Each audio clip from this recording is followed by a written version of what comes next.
What if the world map you grew up with was incomplete?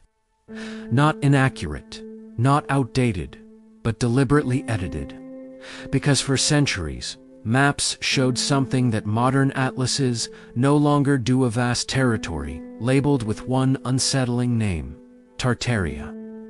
It stretched across enormous portions of Eurasia, dwarfing modern nations, appearing again and again on official maps made by respected cartographers. Then, almost suddenly, it vanished.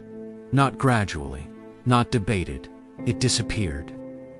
Today's story is about those old world maps that exposed Tartaria's real borders, and then quietly slipped out of circulation. And once you understand what these maps implied, you'll understand why they couldn't remain public. This isn't about fantasy. It's about cartography, geopolitics, and historical erasure. And it begins with a question most people never ask. Why would so many accurate maps agree on something that never existed?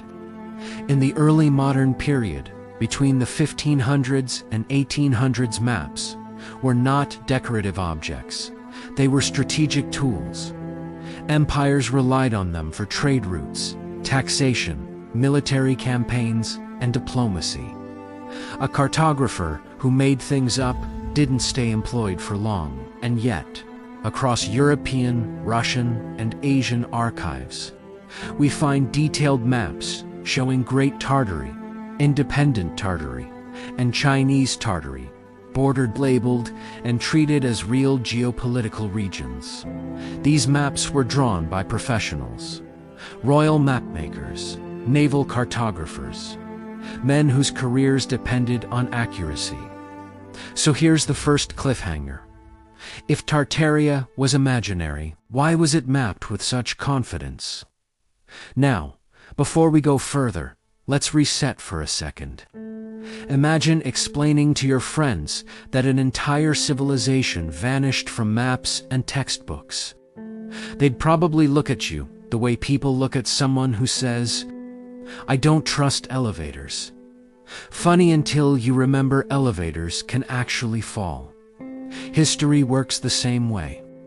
Let's move on. As we examine these old maps, something striking appears. Tartaria wasn't depicted as a chaotic wilderness.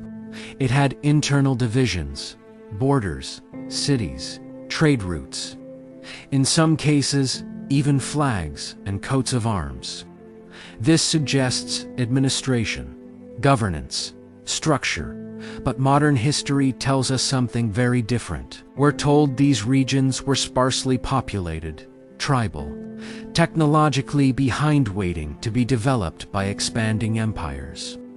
Both versions cannot be true.